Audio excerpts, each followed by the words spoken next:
Assalamualaikum warahmatullahi wabarakatuh. Halo teman-teman, bagaimana kabarnya hari ini? Semoga selalu sehat dan semangat dalam belajar ya. Nah, bersama saya Ahmad Iqto, kali ini kita akan belajar bersama mengenai konsep impuls dan momentum. Hal pertama yang akan kita pelajari dalam video kali ini yaitu tentang konsep impuls. Sebelum mengetahui lebih lanjut tentang apa itu impuls, mari kita amati bersama video berikut ini. Ronaldo, 101st goal in the Champions League, and Real Madrid strike first in the semi-final. Benzema holds off Godin, Ronaldo, it's a chance for Ronaldo, and of course he takes it. He just stumps it in, and what an important goal that could be from Cristiano Ronaldo. Big player on a big stage, and Real Madrid lead 2-0. Lucas Vazquez pulls it back. Here's Ronaldo. Dari video yang sudah kita lihat, ketika bola ditendang, maka bola tersebut seketika akan langsung melesat. Pada saat teman-teman menendang bola, akan terjadi gaya kontak antara kaki dengan bola yang kita tendang. Nah, gaya yang seperti itu dinamakan dengan gaya impulsif. Gaya impulsif erat kaitannya dengan konsep impuls. Apa itu impuls? Kita akan pelajari bersama dalam kesempatan kali ini. Impuls adalah hasil kali antara besar gaya impulsif yang bekerja dengan selang waktu atau lamanya gaya impulsif tersebut bekerja. Selang waktu gaya impulsif bekerja terjadi sangat singkat, misalnya seperti dalam video tadi ketika kita menendang bola. Contoh peristiwa lain yang melibatkan impuls yaitu pesawat ulang-alik yang terdorong ke atas, pukulan stick dengan bola golf, dan tumbukan pada bola biliar. Berdasarkan definisi tadi, secara matematis, impuls dapat dinyatakan sebagai I sama dengan F dikali delta T. F merupakan gaya impuls dengan satuan Newton, delta T merupakan selang waktu atau lamanya gaya impuls bekerja dalam satuan sekon, dan I merupakan impuls dalam satuan Newton second. Persamaan di atas berlaku hanya jika F konstan. Namun jika gaya impuls tidak konstan, maka impuls sama dengan integral dari gaya F terhadap waktu dt. Atau secara matematis dirumuskan seperti I sama dengan integral F dt. Pada kenyataannya, besar gaya impuls tidak konstan. Gambar pada slide ini menunjukkan grafik gaya impuls terhadap waktu. Dari gambar tersebut, tampak bahwa gaya impuls berbentuk kurva normal. Besar impuls sama dengan luas area di bawah kurva.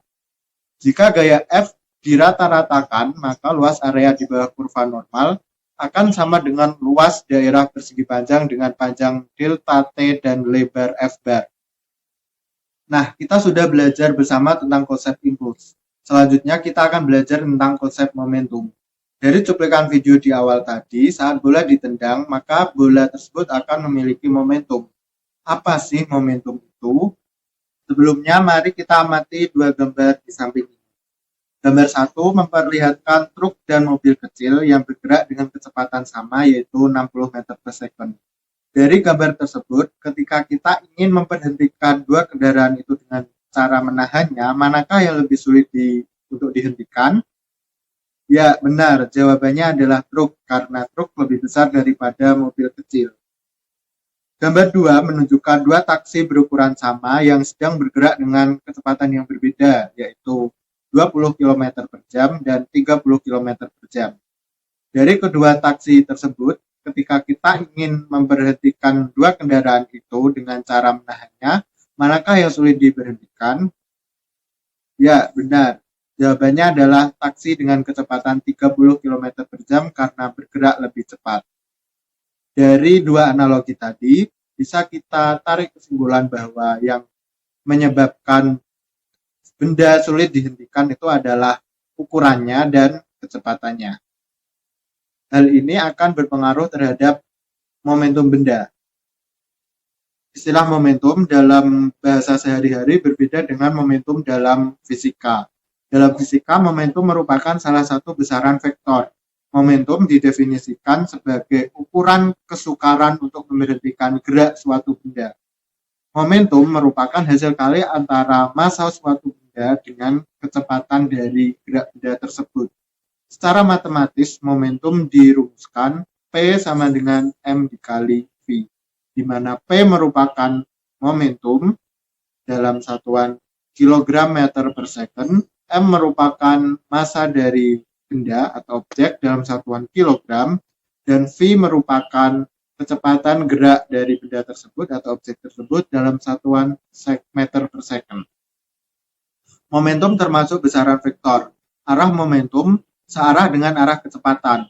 Untuk momentum satu dimensi cukup ditampilkan dalam tanda positif atau negatif.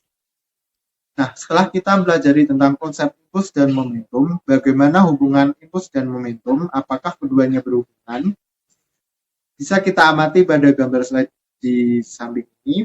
Pada gambar tersebut terlihat bahwa bola dikenai suatu gaya, kemudian bola yang awalnya bergerak dengan kecepatan V1 menumbuk dinding pemantul dengan gaya rata-rata atau gaya kotak F-bar selama selang waktu delta T atau dari T1 sampai T2. Akibatnya kecepatan bola berubah menjadi V2. Kita akan menganalisis hubungan impuls dan momentum dari persamaan hukum 2 Newton, yaitu sigma F sama dengan M dikali A, di mana M adalah massa dan A adalah percepatan. Kemudian A kita ubah menjadi dV per dt, di mana dV adalah perubahan kecepatan dan dt adalah selang waktu. Sehingga persamaannya menjadi sigma F sama dengan M dikali dV per dt. Kemudian dV per dt kita ganti menjadi delta V per delta T, yang artinya sama saja. Sehingga persamaannya menjadi F sama dengan M dikali delta V per delta T. Kemudian kita kalikan silang sehingga menjadi F dikali delta T sama dengan M dikali delta V. Kita jabarkan delta V sebagai V2 min V1, sehingga persamaannya menjadi F dikali delta T sama dengan M dikali V2 min V1. Kita kalikan M dengan yang di dalam kurung sehingga menjadi F dikali delta T sama dengan M dikali V2 dikurangi M dikali V1. Kita tahu bahwa F dikali delta T itu adalah impuls, sehingga persamaannya menjadi I sama dengan M dikali V2 dikurangi M dikali V1.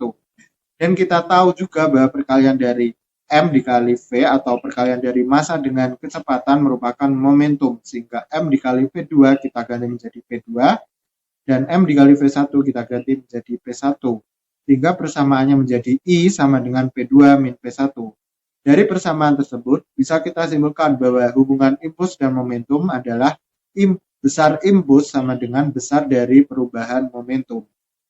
Sekarang kita akan melihat contoh soal dari konsep impuls dan momentum.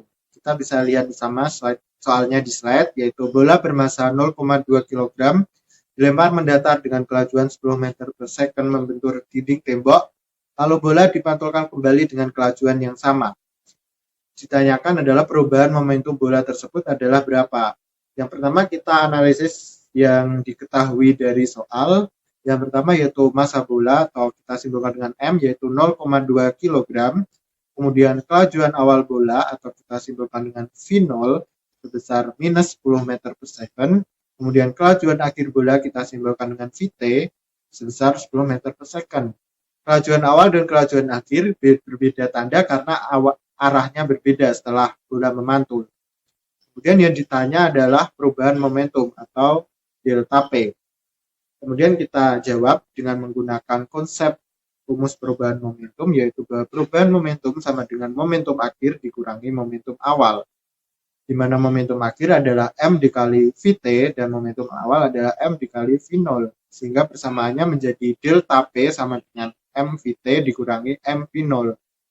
Kemudian kita faktorkan menjadi delta P sama dengan M dikali Vt dikurangi V0, sehingga kita masukkan nilai-nilainya menjadi delta P sama dengan 0,2 dikali dalam kurung 10 minus 10, sehingga menjadi delta P sama dengan 0,2 dikali 10 ditambah 10, atau delta P sama dengan 0,2 dikali 20, dan hasilnya delta P sama dengan 4 kg meter per second. Cukup sekian video pembelajaran kali ini mengenai impuls dan momentum. Sampai jumpa di lain kesempatan. Wassalamualaikum warahmatullahi wabarakatuh.